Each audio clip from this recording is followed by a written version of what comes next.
নমস্কার বন্ধুরা, আমি ডোনা রিগালিস লাইফ কিচেন চ্যানেল নিয়ে তোমাদের সামনে এসেছি। আজকে আমি তোমাদের জন্য তালের বড়া রেসিপি নিয়ে এসেছি। এই সিজনের শেষ তালের বড়া আমি বানাচ্ছি, আবার সামনে বছর বানাবো। তাল খেতে তো আমরা সবাই খুব ভালোবাসি, আর বড়া তো আমার ভীষণই প্রিয়। আমি বাড়িতে কি করে তালের বড়া বানাই সেই রেসিপিটা তোমাদের সঙ্গে শেয়ার করছি। আমি জানি তোমাদের মধ্যে থেকে অনেকেই বাড়িতে খুব সুন্দর তালের বড়া বানাও। আমার রেসিপিটা একটু দেখে নাও, যদি তোমাদের সাথে কোনো মিল খায় তাহলে আমাকে কমেন্টের মাধ্যমে জানিও। চলো ঝটপট করে রেসিপিটাকে আমরা শুরু করে দিই। দেখো, এখানে আমি তালের পাল্পটাকে বের করে নিয়েছি। 3 কাপের মতো তালের পাল্প আছে এখানে। 3 চামচ সুজিকে আমি জলের মধ্যে ভিজিয়ে রেখেছিলাম। এই 3 চামচ সুজিকে আমি তালের পাল্পের মধ্যে দিয়ে দিলাম। সুজিটাকে আমি এইভাবেই আগে থেকে জলের মধ্যে ভিজিয়ে রেখে তারপরেই তালের বড়াটার মধ্যে ব্যবহার করি। এখন এর মধ্যে আমি 1 কাপ চিনিকে গুঁড়ো করে নিয়েছিলাম মিক্সিতে, সেটা দিয়ে দিলাম। সঙ্গে দিচ্ছি 2 চামচের মতো চালের গুঁড়ো, আর এর সঙ্গে দিচ্ছি খুব সামান্য পরিমাণে বেকিং পাউডার। এখন এর মধ্যে দিয়ে দিচ্ছি হাতা দিয়ে 2 হাতার মতো আটা। আমি এখানে আটার ব্যবহার করেছি, তোমরা চাইলে ময়দার ব্যবহার করতেই পারো। আমি কিন্তু সমস্ত উপকরণ একবারে দিচ্ছি না, অল্প অল্প করে আমি অ্যাড করছি। ভালো করে মিশিয়ে নেব, তারপরেই কিন্তু আমি আবারও আটা, চালের গুঁড়ো সেইগুলো যেগুলো রয়েছে সেগুলোকে দিয়ে দিব। এই সিজনের শেষ তালটা দিয়ে আমি তালের বড়া বানিয়ে নিচ্ছি। আর তালের বড়া খেতে তো ভীষণ ভালো লাগে। তালের নানা রকম রেসিপি কিন্তু আমার চ্যানেলে রয়েছে। তালের সন্দেশ রয়েছে, তালের ক্ষীর রয়েছে। তোমরা একটু চ্যানেলটাকে সার্চ করে নিও, তাহলেই দেখতে পাবে তালের নানা রকম রেসিপি। দেখো, আটাটাও ভালো মতো মিশে গেছে, চিনিটাও বেশ সুন্দর মিশে গেছে। এখন যে বাকি আটাটা রেখেছি সেটাকেও আমি আস্তে আস্তে করে এর মধ্যে অ্যাড করে দিচ্ছি। তোমাদের তো প্রথমেই বললাম, একবারে আমি আটা চিনি কোনোটাই মিশাচ্ছি না, অল্প অল্প করে দিচ্ছি। মিশিয়ে নিয়ে তারপরে আবার আমি অ্যাড করব। এখন এর মধ্যে আমি ভাবছি একটু চালের গুঁড়ো দিয়ে দিই, কারণ বাকি যে চালের গুঁড়োটা মাপ করে রেখেছি সেটাকে তো দিতেই হবে এর মধ্যে। দেখো, আমার মনে হচ্ছে হাতাটা দিয়ে আর কাজ হবে না, হাত দিয়েই সুন্দর করে মাখতে হবে, আর হাত দিয়ে মাখার কোনো বিকল্প নেই। এই মেশানোর কাজটাকে তোমরা বিটার দিয়েও মিশিয়ে নিতে পারো। আমি বিটারটার ব্যবহার করছি না, আমি ভাবছি হাত দিয়েই মিশিয়ে নেব। আর যতটুকু হাতা দিয়ে মেশানো যায় মিশিয়ে নিই, বাকিটুকু হাতেই চালাতে হবে আমার যা মনে হচ্ছে। এখন এর মধ্যে আমি যে বাকি চালের গুঁড়োটা রেখেছিলাম 2 চামচের মতো, সেটাও এর মধ্যে আমি অ্যাড করে দিচ্ছি। আর এই তালের বড়ার টেস্টটা বাড়ানোর জন্য এর মধ্যে আমি কিন্তু নারকোল দেব। নারকোলটা কিন্তু অবশ্যই দিও, তাহলে তালের বড়ার টেস্ট খুব ভালো হবে খেতে। দেখো, চালের গুঁড়োটাও বেশ ভালো মতো মিশে গেছে।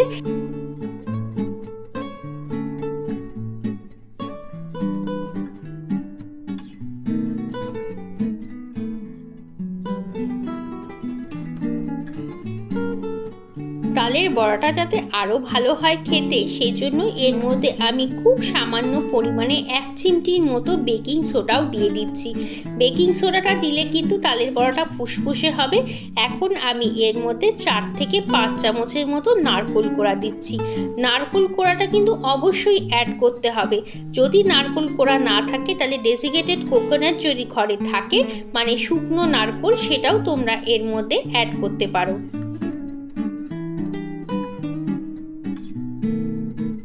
সমস্ত উপকরণ খুব ভালো করে মিশে গেছে। এইভাবে আমরা এটাকে 30 মিনিটের জন্য রেখে দেব। 30 মিনিট পরে বড়া ভাজবো। বড়া ভাজার জন্য তালটা একেবারেই রেডি হয়ে গেছে, এখন শুধু ভেজে ফেলার অপেক্ষা। কড়ার মধ্যে আমি হোয়াইট অয়েল দিয়ে দিচ্ছি। আমি হোয়াইট অয়েলে করছি, তোমরা চাইলে সর্ষের তেলে করতেই পারো। আমি এখানে 2 কাপের মতো হোয়াইট অয়েল ব্যবহার করেছি। খুব ভালো করে তেলটাকে গরম করে নিয়ে আমি ছোট ছোট করে তালের বড়াগুলোকে ছেড়ে দিয়েছি। ক্যামেরাটা বন্ধ হয়ে যাওয়ায় প্রথম বড়ার ভাজাটা তোমাদের দেখাতে পারিনি। দেখো, তেলের মধ্যে দেওয়ার পরে কি সুন্দর টোপা টোপা করে ফুলে উঠেছে। বেকিং পাউডার, বেকিং সোডা দিলে কিন্তু এইরকম সুন্দর বড়াটা ফুলে ফুলে উঠবে, আর দেখতেও ভালো লাগে এবং খেতেও খুব টেস্টি হয়। মিডিয়াম আঁচ করে আমরা বড়াগুলোকে সব ভেজে নেব। খুব আস্তে আস্তে করে। দেখো, বড়াগুলো লালচে লালচে হয়ে এসছে, বড়াগুলো যখন হালকা রং ধরতে শুরু করবে তখন উল্টে পাল্টে দিয়ে বড়াগুলোকে ভেজে নেবে। আর গ্যাসের ফ্লেমটা কখনোই হাই ফ্লেমে রাখবে না, মিডিয়াম টু স্লো ফ্লেমেই বড়াগুলোকে ভেজে নিতে হবে। প্রথম লটের বড়াটা ভাজা আমার হয়ে এসছে, আর একটুখানি রেখে আমি তালের বড়াগুলোকে তুলে ফেলবো। এইভাবে করেই কিন্তু সমস্ত বড়াগুলোকে ভেজে নেব।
আমার চ্যানেলের রেসিপিগুলো তোমাদের কেমন লাগছে সেটা আমাকে অবশ্যই কমেন্টের মাধ্যমে জানিও।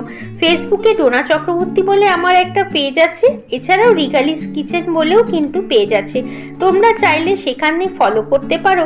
আর এখানে যদি সব সময়ের জন্য আমাকে বন্ধু করে নিতে হয় তাহলে অবশ্যই আমার চ্যানেলটাকে সাবস্ক্রাইব করে নিও। দেখো বড়াগুলো দেখেই কিন্তু লোভ হচ্ছে, তাই তো? তাহলে ঝটপট রেসিপিটা ফলো করে বানিয়ে ফেলো। ঠিক আমার মতোই এইরকম টোপা টোপা বড়াও তোমাদের হয়ে যাবে। দেখো এটা কিন্তু হয়ে গেছে, আর বেশিক্ষণ রাখা যাবে না, তাহলে বড়াগুলো পুড়ে যাবে। চলো এগুলোকে এবার নামিয়ে ফেলি।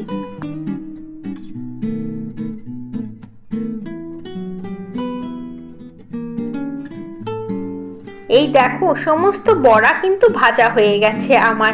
এখন এই বড়াগুলোকে গরম গরম পরিবেশন করে দেব। কেমন লাগলো আমার রেসিপি? খুব সহজ এবং ঝটপট তৈরি হয়ে যায়।